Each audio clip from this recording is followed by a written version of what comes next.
Gilbert, over the weekend, like I said, WWE Night of Champions happened. A lot of surprises, a lot of some new champions were crowned. First of all, I got to give you the bad news. Yeah, Bianca yeah. Belair's title reign is over. She I lost saw to that. Asuka. A little bit interesting, Gilbert. So basically, you know how Asuka's been throwing out the mist where like she spits and then that mist hits you in the face. And yeah, exactly. This time she didn't spit it at Bianca. She spit it into her hand. And when Bianca carried her for her finisher, she put it into Bianca's face and was able to get her that way. And she was able to pin Bianca. So I think this is going to change Bianca a little bit. I think we've seen people have started comparing Bianca to John Cena, that she's too much of a goody. That it's funny how now everybody wants to compare everybody to John Cena just because they're doing well. It's like, oh, they're John Cena. They're just mowing over everybody. I think what's going to end up happening is Bianca and the Street Profits are going to get closer. They're going to be a stable, I think, now in the WWE, and I think they're going to go heel, but not right now. I think they're going to go heel. I think they're going to turn Bianca heel. They're going to turn the Street Profits heels, and they're going to do something like that because I think they want to do a little bit of change of scenery. I know Bianca's talked about it in the past. So is Montez Ford, and I think they like what they have in Montez Ford. I think WWE knows that they have a potential superstar in their hands.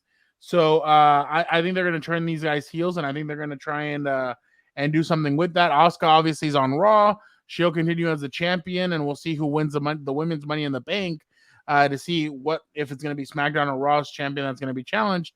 But I think Bianca Belair headed for a heel turn. Well, let me ask you the question. Like, one, can you see Bianca pulling it off? Like, obviously, she's a genetic freak, could do anything in the ring. But personality-wise, she seems so lovable and nice, and she plays that the baby face really well. Yeah. And then, if she does pull this off, is that better for her legacy? Like, hey, you could do both because you don't want to be kind of a one-trick. I mean, everybody's done both. I mean, Eddie Guerrero did both.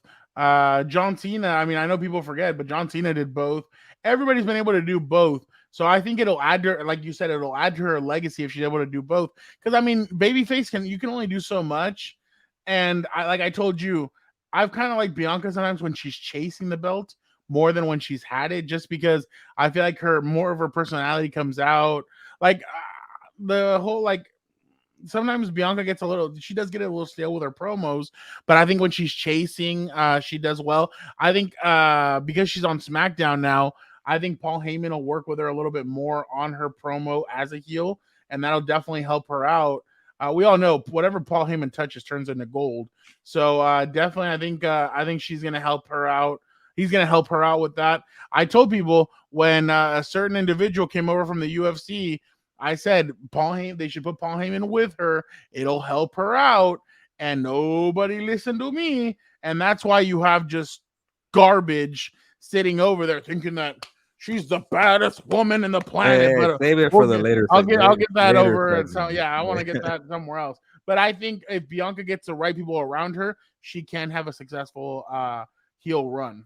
Yeah, I can't wait to see it. And real quick, Fernando, if you had Paul Heyman with Ronda Rousey, you never would have had what he has with Roman Reigns. So well, no, but you could, but I'm saying when Ronda first came in 2018, you maybe leave Paul with her for a year or two. He was with Brock Lesnar, but imagine having Brock Lesnar and her. Like, he would have had a dominant beast in the men's division and a dominant woman in the women's division, and maybe Ronda would have learned more than 3 moves when it comes to wrestling. And 2 UFC stars too. Yeah, exactly. There you go. That too.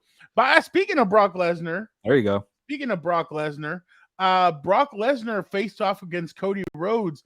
He was able to. He broke Cody's hand last week on Raw. Cody was asked by Triple H, "Don't go out there, Cody." Cody said, "Hey, what would you do if it was you?" So Cody went out there. He fought. By the way, the reception he got in Saudi Arabia when he went up the curtain light and he went, whoa, it was loud. Like, it is getting crazy. I feel like every stadium's now trying to top the other, but definitely some good stuff.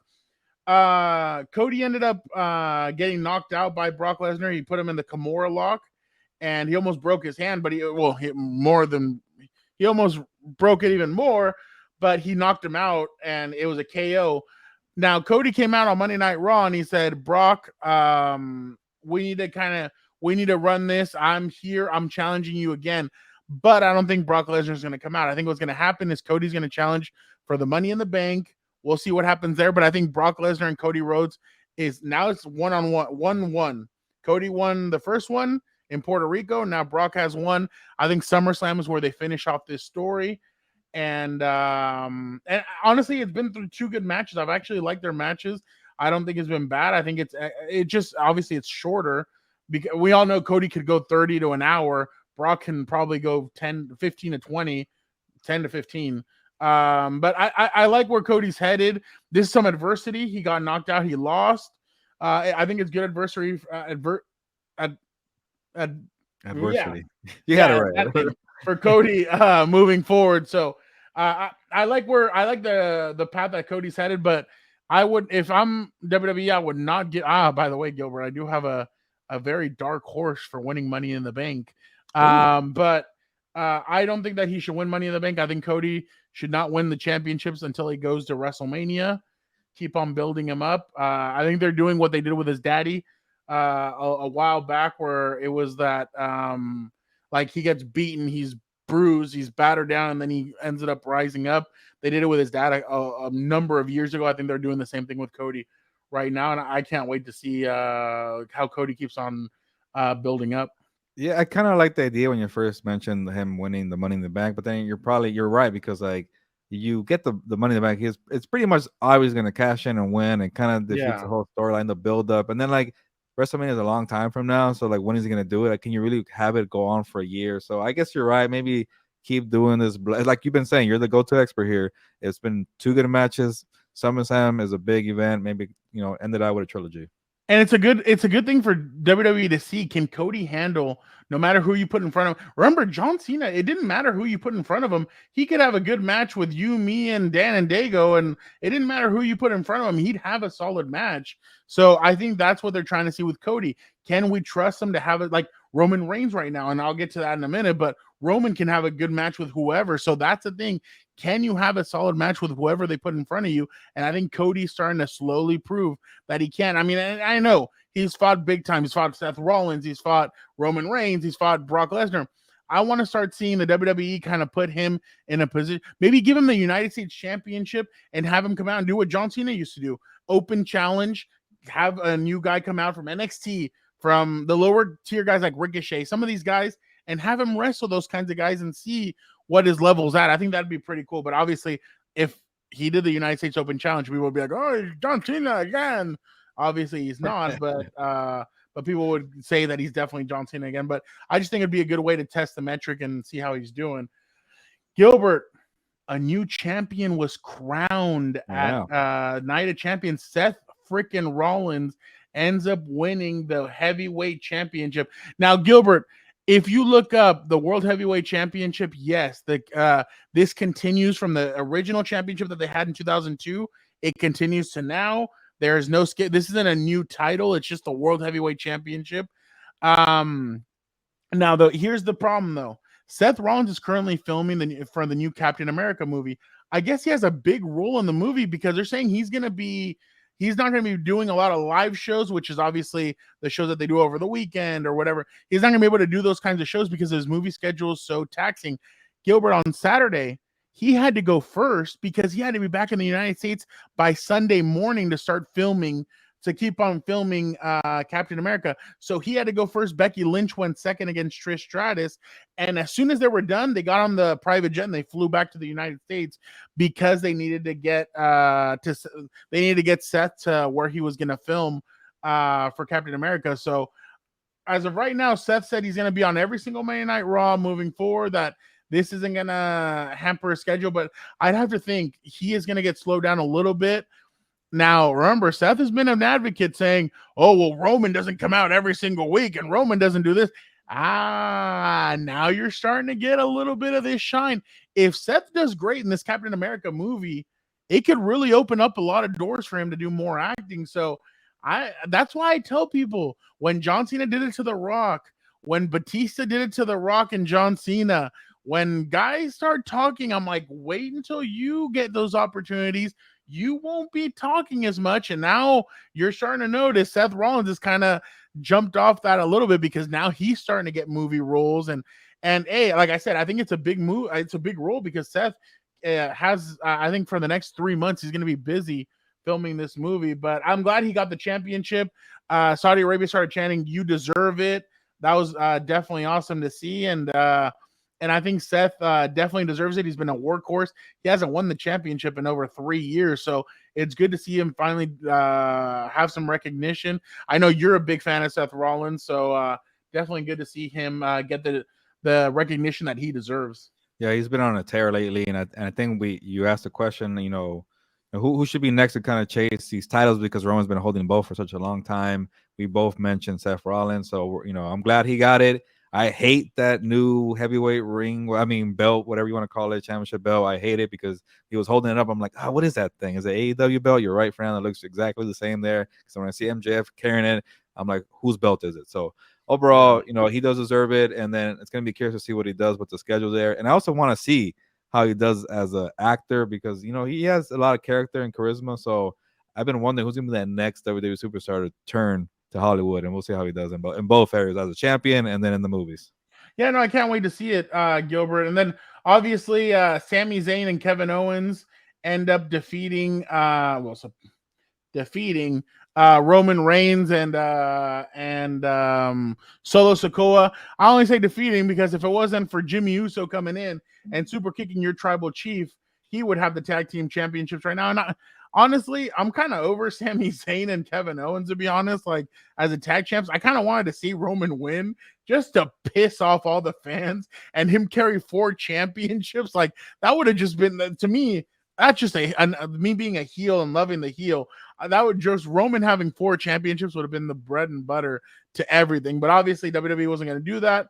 I think Kevin Owens and Sami Zayn, I think now, and Sami Zayn gave some stupid promo on Monday where he's like, Roman, it doesn't matter if you go into the Hall of Fame. It doesn't matter if you hold those championships for 2,000 more days.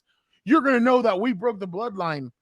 I'm like, oh God. I'm like, this is a terrible promo. I thought it was a dumb promo, but whatever. I mean, I get it. You broke the bloodline in a sense, like, I guess. But Sami and Kevin, I think now they're going to be looking at Imperium. I think both of the Imperium, I know Gunter is their main guy. The other 2 guys on Imperium, I think they're going to go for the tag team titles. I think they're going to get involved in a tag team battle there. But I think WWE needs to do something quick.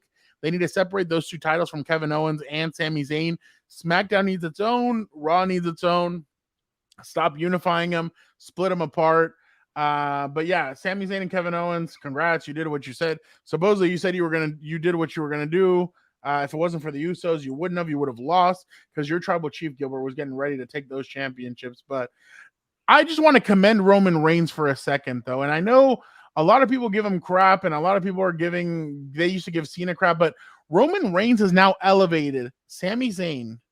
I'm not going to say Kevin Owens because Kevin Owens has always been up there, but I mean, I guess he's re-elevated Kevin Owens. He's elevated the Usos. Solo Sikoa is just main evented with just getting like brought in last year. He's already main eventing a pay-per-view. He's elevated all kinds of superstars as of late. And it's incredible what Roman's done in this, like him as a tribal chief. I think he's done a great job. He had said in 2020 that he couldn't wait to see until Sami Zayn finally got the love and the admiration that he deserved. And I saw Roman's face on Saturday before they rang the bell. Sami came out and he spoke in Arabic and he introduced himself and Kevin Owens in Arabic. And you turn to Roman Reigns and it's a smile and everybody thought, oh, look at him, he's cocky. No, it looked like a parent who was excited and proud to see that the people of Saudi Arabia were cheering on Sami Zayn and they were excited for him. Roman said, I'm the biggest Sami Zayn fan there is back in 2020. So now to see Sami Zayn as one of the top superstars in the WWE, I think Roman feels great about it, and I think he's all about it. But real quick, Gilbert, just what happens now with the bloodline? I think it's going to be Jimmy Uso against Roman Reigns at Money in the Bank. I think they're going to compete in a one-on-one match with Solo and Jay on the sideline. I think Solo has a bone to pick with his brothers as well because they super kicked him, even though it was on accident. I know he's going to be pissed about that, but I think it's going to be Jimmy and Roman for the championships. And yeah, I just think it's going to be I think it's interesting what's going on right now, but definitely a lot going on around your tribal chief. Real quick, let me touch on what you said about Roman elevating other people, because I remember it wasn't like sometimes I stop and think like Roman was terrible. He with the promos, people were trying to help him out. Like yeah, Vince, like Vince was like, "Hey, you're the guy, so go be the guy," and he couldn't really do it. And to see other people like John Cena, other superstars try to help him out, yeah, I'm sure he got a lot of crap and there was Snickers in the locker room, whatever. But to him to kind of pay it forward, like, hey, you know what? It took me some time. Let me bring you guys all together. And I think I saw an interview because John Cena is always doing the rounds where he was saying like, hey, Roman is legit now because he's elevating people. And that's what people told me when I was coming up. Like, can you bring people and bring out the best of them? Can you lose and bring out the best of them? And when you do that, you figure that out. That's when you know you're a true superstar. So it's good to see Roman do that. That's why Hulk Hogan and some of these guys, I can't put them on my top. You have to be able to elevate the next generation. I don't think they've done that. But Gilbert, before we move on, I just really quick want to bring something up. You know, our good friend Tony Khan was not happy when you brought up you being an MJF fan a couple of weeks ago. Well, listen to what MJF had to say after their pay-per-view. After their pay-per-view Double or Nothing, which was in Las Vegas over the weekend. Listen to what MJF said. When I say take my ball and go home, earmuffs, Tony, everybody thinks about WWE, right? And now, does Nick Khan want me to fucking work in his company? Sure. Does Triple H want me to work in his company? Sure. Calm down. Everything's fine. Or maybe it's not. When I say take my... So basically, he was talking about him leaving, and he's saying that he is like, he potentially keeps on saying he is gonna, like, he is thinking about leaving, but then he said he's thinking about leaving the sport, the sport completely, that he's over it, that he's over wrestling fans, that he hates wrestling fans, he hates everybody. But Tony Khan is sitting there and he's naming, like, usually guys don't name people in WWE. He's naming Nick Khan, he's naming Triple H, and Tony Khan's like, what are you doing? So I just thought that was hilarious. By the way, I just wanted to show you real quick. This is what it's like when you wrestle MJF. Get a load of this, Gilbert. And I'm sorry for the language, but this is hilarious. Champion. Yeah, I think Jack was just trying to save him, prove that he has what it takes. Friction that Darby gets going from corner to corner. What the fuck? Darby over there. Stunner. 3 other men in the ring. Yeah, I think he's letting fucking idiot. I think he's champion. By the way, we need to make it to the next Double or Nothing next year. Oh yeah, no, we definitely will. But yeah, that was just a little sum of MJF that I wanted to share. Gilbert, like I said, 2024. I know we're still 6 months away, but man, MJF has all eyes on him as we move closer. But